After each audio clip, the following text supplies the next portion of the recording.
Okay. Hello, everybody. Let's see if we're on.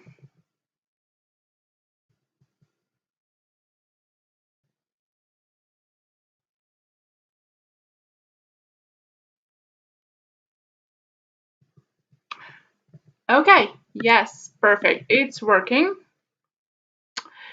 And hi again. For those who join us for the first time, my name is Alena, and I'm a teacher at the Accent Language Center. And every week during the quarantine, 5 days a week in the evening at 8 o'clock, obviously, my colleagues and we are talking about English. We are giving you some interesting, valuable information about grammar, about vocabulary, about traditions, customs, whatever we can be helpful with for you. As for me, last time was kind of a failure because I had some internet connection problems. So I hope today it goes well. Fingers crossed. And today I have a very, very interesting topic for you. I'm going to be speaking English because it's easier to understand than grammar. And I am going to tell you how to say no in English. We all know that saying no is kind of both needed and complicated. To say no is always a problem in your own language, in Russian language. At least for me, it's always hard to say no. It's easier to say yes, even if you don't want to do that. But saying no is important, and saying no is something that we have to learn how to do. Because if we don't say no, people will be sitting on our head at some point. So, today I'm going to give you some basic phrases, some cliches, how to say no, but in English. So I'm gonna talk about some traditions. Yeah, we're gonna talk about the classical phrases, maybe some phrases for more business-like conversation, for conversation with strangers or with non-familiar colleagues. And of course, I'm gonna touch a bit the everyday communication with friends, something not really serious, but also important because you can hear those phrases in, yet I hope you are watching series and movies when you watch them in original. You definitely will notice those phrases. So let's start with first slide that I've prepared for you. So basically, when we talk about apologizing, different cultures they have different approach to that. For example, I have a friend.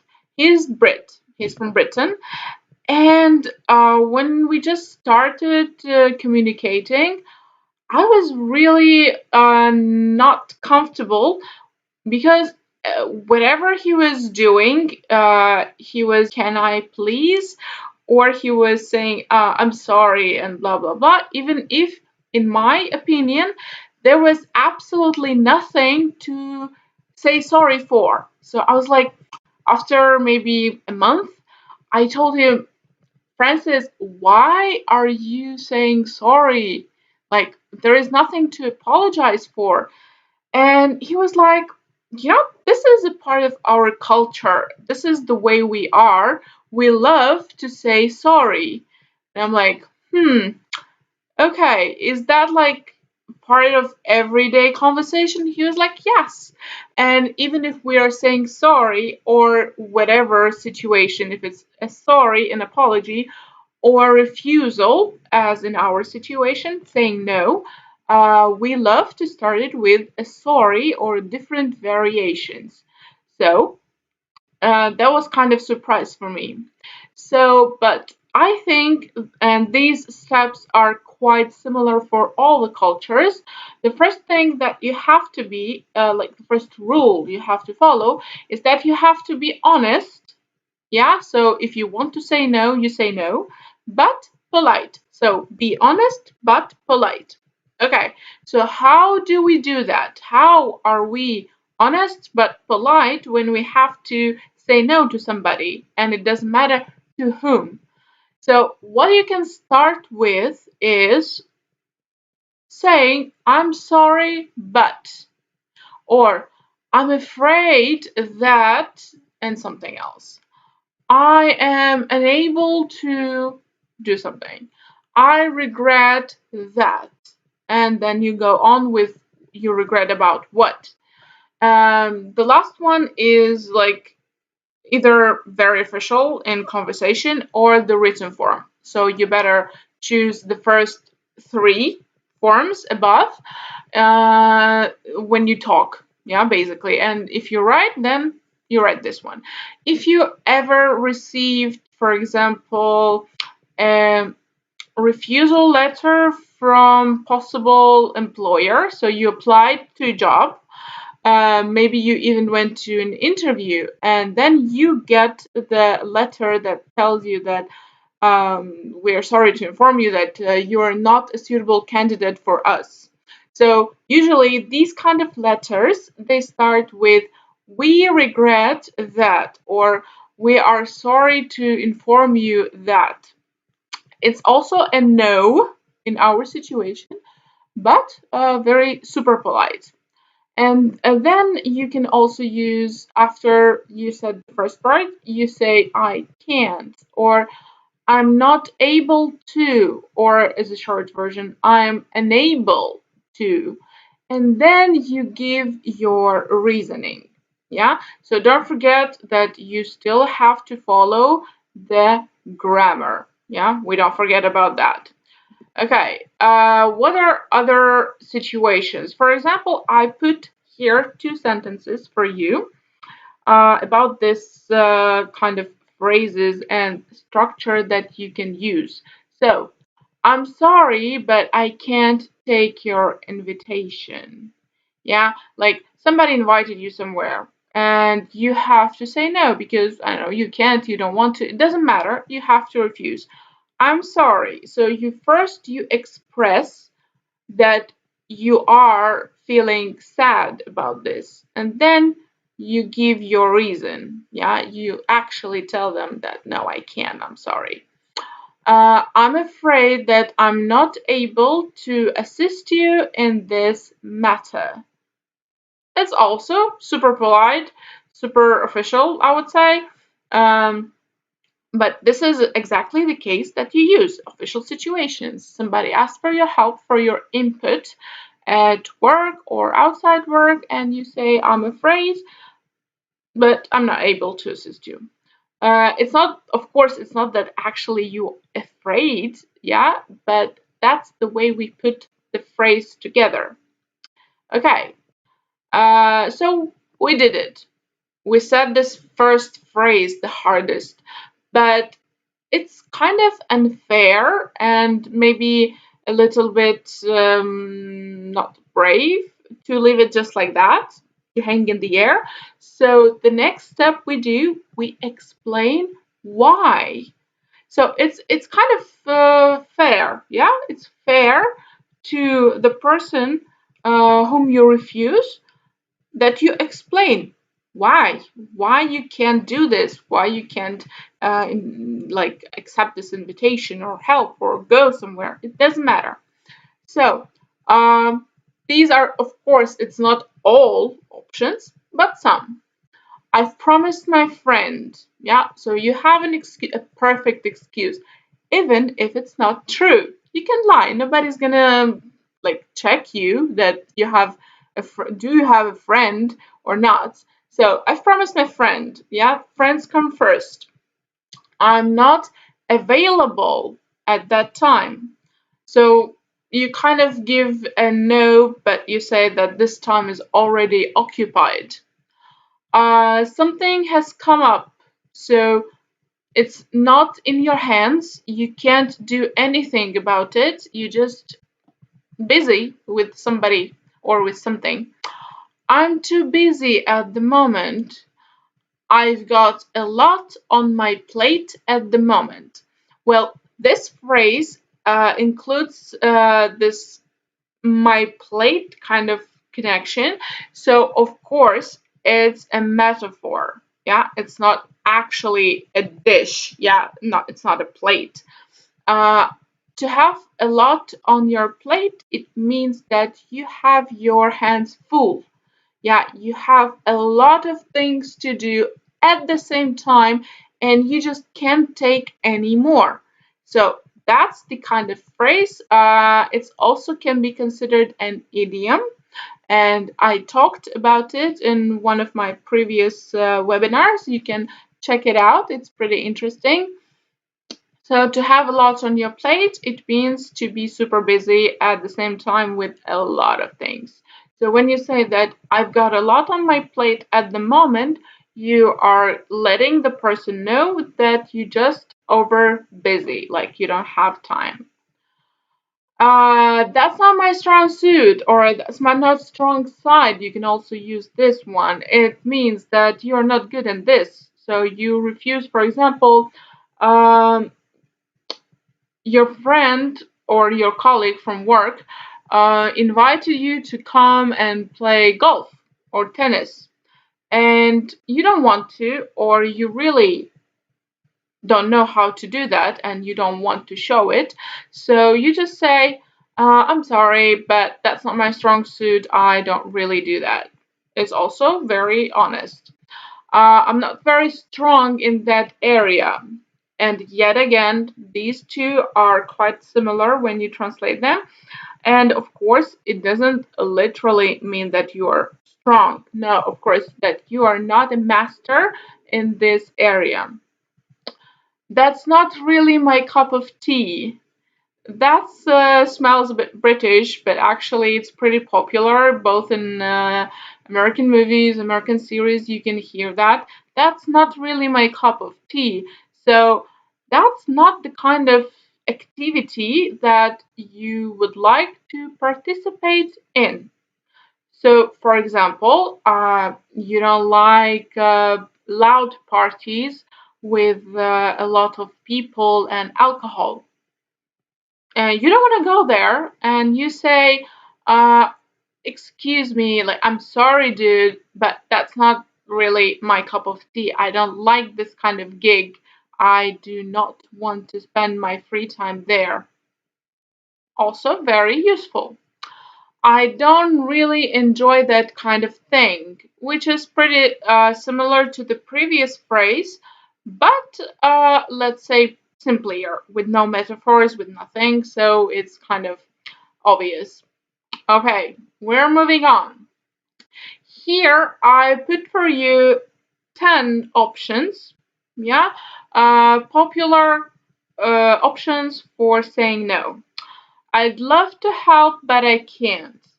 So we're saying no, but at the same time, you express the feeling that it's not really up to you. My schedule is already full. That's also an explanation, yeah? So the biggest problem when we say no, when we have to say no, is how to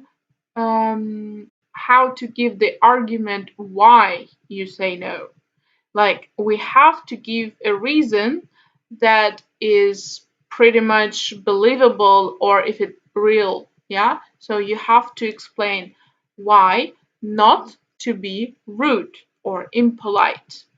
Okay, let's move on. Sounds like a great idea, but I can't right now. So here both you give a spoon of honey, but you can't. I appreciate you asking me, but no. So, yet again, thank you, but no. Thanks, but I'm not taking anything else on right now. So, here Also, we have this phrasal verb to take something on. So it means to get involved into something or to start something. It's also like both. You can use it at work, you can use it in daily life, it's fine. I'll have to take a rain check.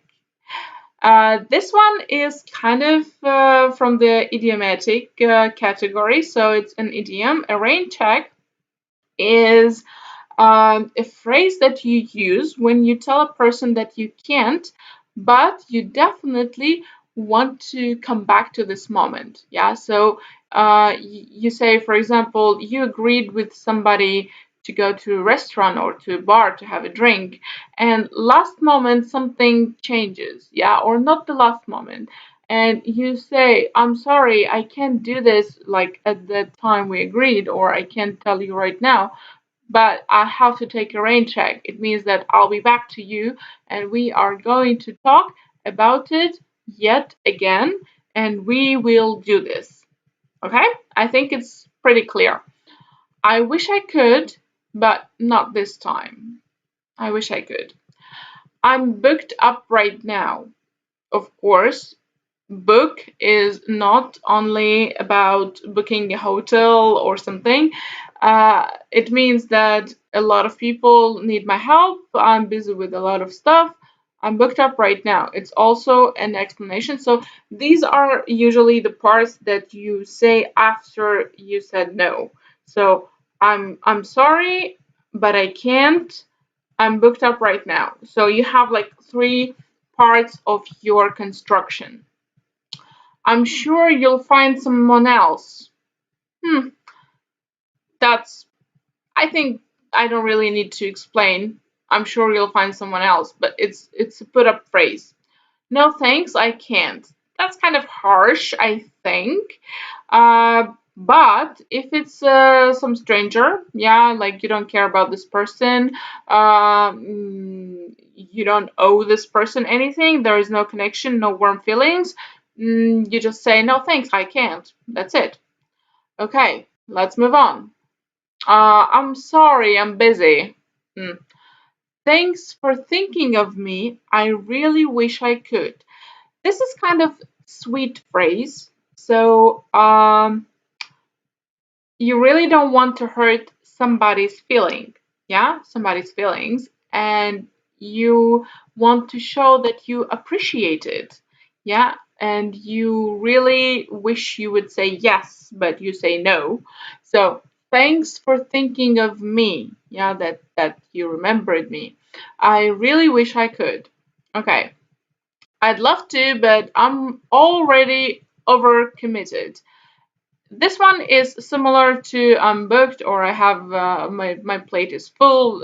They are all kind of similar in the structure, just different words, but you can use them equally. Unfortunately, that's not something I can do at this time. Very official. Unfortunately, you apologize. That's not something I can do at this time. No thanks. Harsh. I'm already booked. Similar, we had. Maybe next time. I wish I could, but I just can't. I don't think I'm the right person to help with that. Um, this one is also, let's say, it has like double vision from my point of view. I don't think I'm the right person to help with that. You have to be careful with this phrase because you kind of admit that you're not good in something. If it's at work or with something that you really like, you have to be careful so there would be no consequences that later somebody will tell you, oh, that time you refused to help, I don't know, Tom, and you said that you're not the right person. Why now you are the right person? Like, you have to think it forward. Sorry, I can't help you this time. This time, yeah? So You're pointing out that this particular time you can do that, but maybe next time you will help him or her or them. And maybe you did it before, but this exact time, this moment is like you're unavailable. Sounds fun, but I'm not available. Sounds fun, like it's interesting proposal. That's not going to work for me. Also pretty clear. So that's not going to work for me. It means that this exact proposal or this offer or this activity you want me to participate in is not something that I can do or something I will do. So you can use it also everywhere. Here I just dropped some of the most popular no constructions that are used in the chats, in comment sections usually. So here we have from simplest no, yeah. Then we have I already have plans. Then we have I'm not comfortable with that. We had a pretty similar construction earlier. So your, let's say it's not your cup of tea we had. Yeah, I'm not comfortable with that is more like American and face forward. Yeah, like I'm not comfortable. I don't want to do that. I'm not qualified to do that task. Yet again, you have to be careful using this one in case it's your workmates or something. I know that you will do a great job yourself. So this one here is the perfect example how to say no, but to keep it nice, like to give a sweet compliment, both at the same time refusing to do something to help. Yeah, so it's really nice phrase. So I know that you will do a great job yourself. You mean that you have faith that this person to whom you say no is very professional, skilled, and will do just great without your input. So there is no really any need in your assistance. That's why you say no. You're sure that he or she can do that. So go ahead. I can recommend somebody to help you. You say no. You know that you can help or you don't want to help, doesn't matter. But you are offering a helping hand. Yeah, so you give an advice that you have a contact of somebody who can help you with this. I'm not available right now, but we can schedule a time later. Well, this is an official, kind of more officialish, if it's a word, more official form for I have to take a rain check. If you remember, I talked about it like 5 minutes ago. So this one you better use with official contacts. I need to focus on myself right now. Well, that is kind of personal explanation, yeah? So you don't really say that to your boss or your colleagues.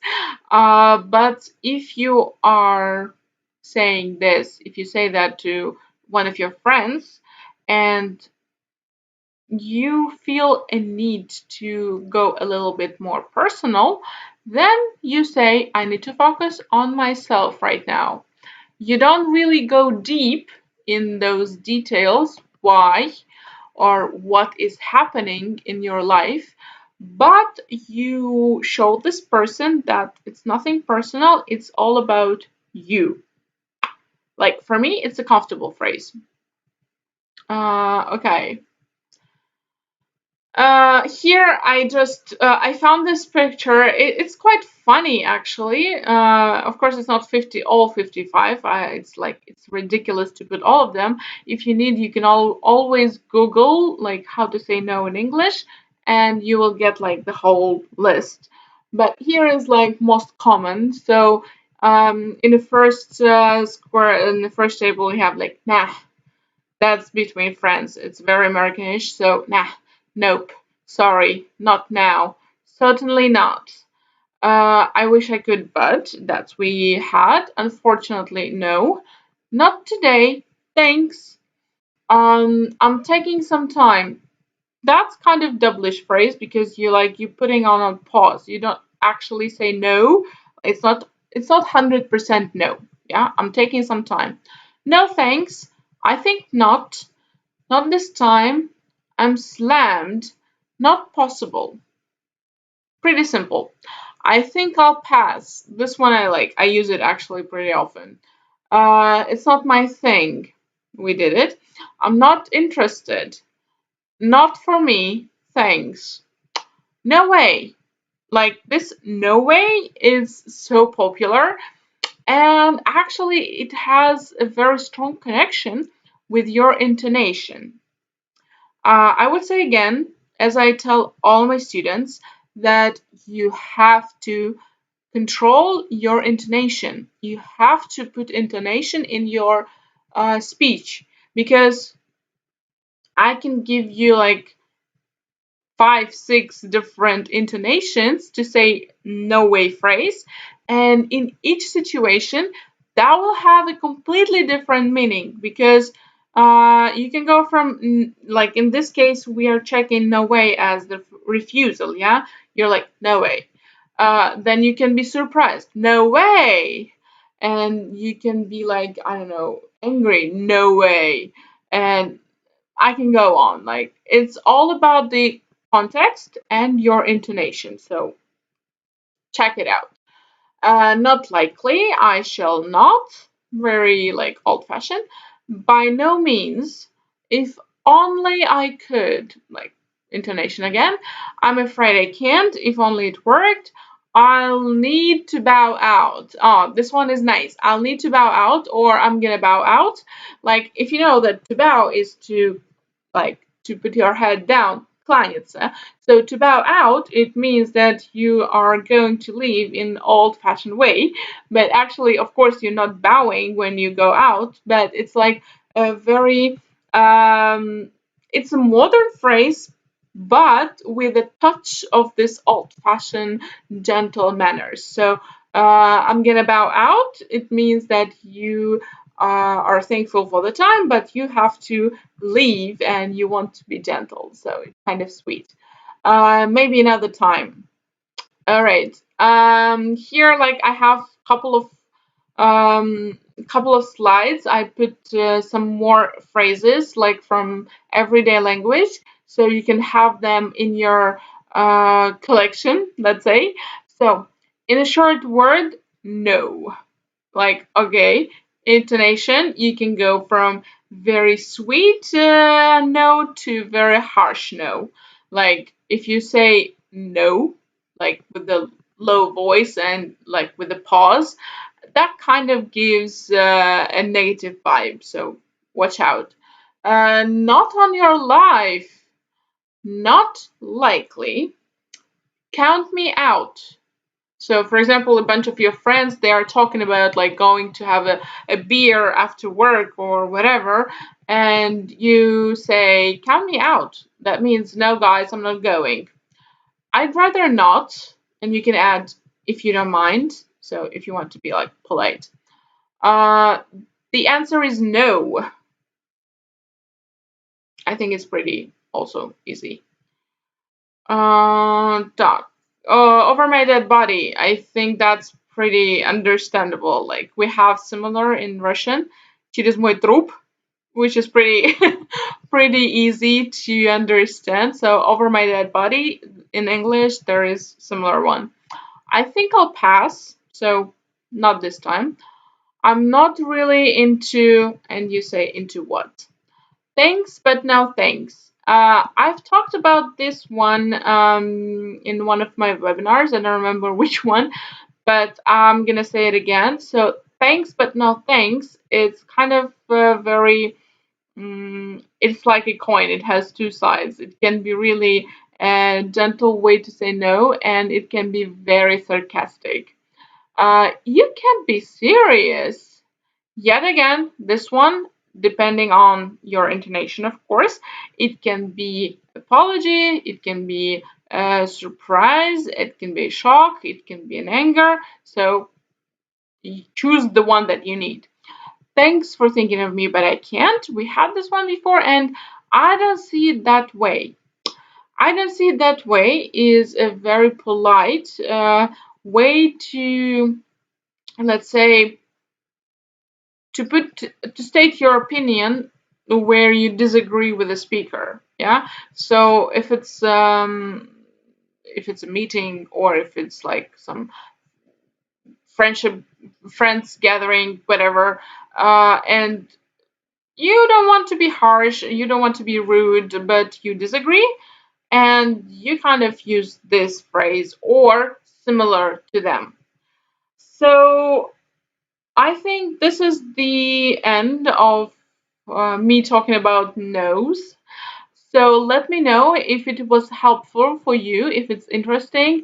Don't forget that you can always write the comments in YouTube section, or if you are watching this in recording, also please let me know if it was interesting, if it was useful, because it's always necessary for us to know, like, was our work interesting? Was it useful? Maybe we should add something.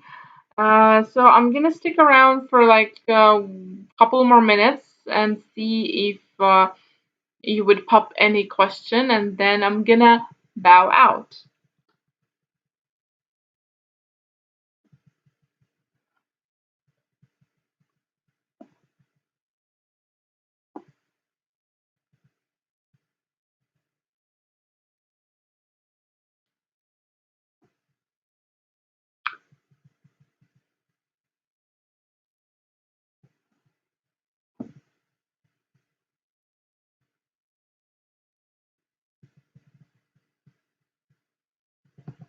Yeah, and thanks a lot for those who join me all the time.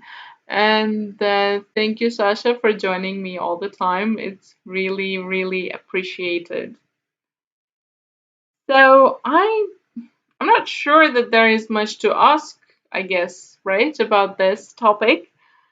So, I've got a question. Okay.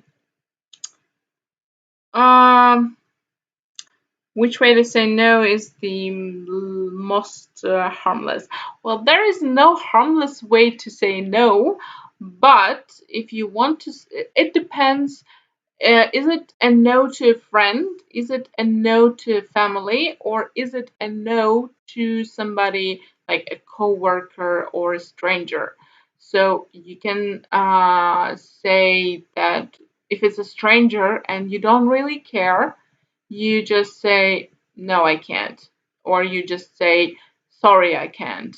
If it's a family, then you can be more gentle, like, I really wish I could, but no. Or I would love to, like, I would do my best next time. And if it's friends, it's also all about how close you are and what is the situation. Like, it's really important to know the situation. If it's some, like, I don't know, somebody asks you for money, that's one situation. If somebody invites you to a party or to a bar, that's another situation. That's two kind of no's. So you can't really say one no, yeah, in all situations and say it's the most delicate. Hmm. Okay. In a written communication, if you would check it out afterwards, I would put it again here.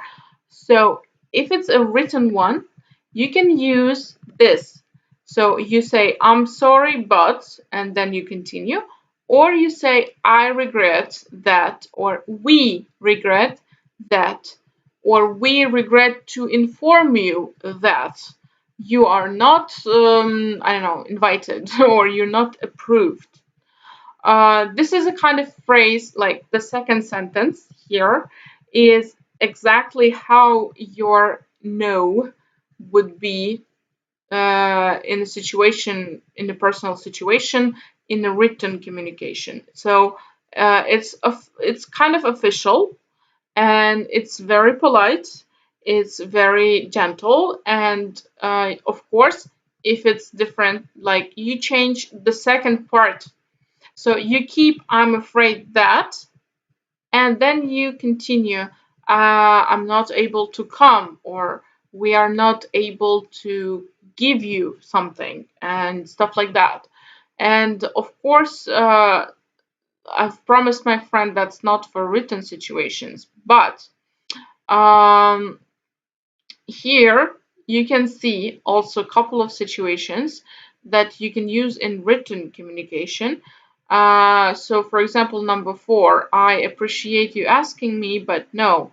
Or you can change it into I appreciate you inviting me, but no, and so on. Yeah, these are kind of phrases that you use. It doesn't matter if it's a written communication or it's a personal but official communication. And you are welcome. Okay. I think that our time is out, so I'm gonna go for now.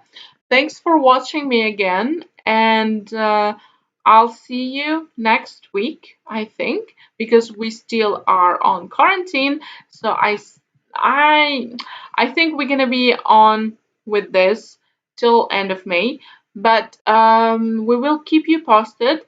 Check the Accent official page. Check our YouTube for the updates, and stay home and be safe. Bye.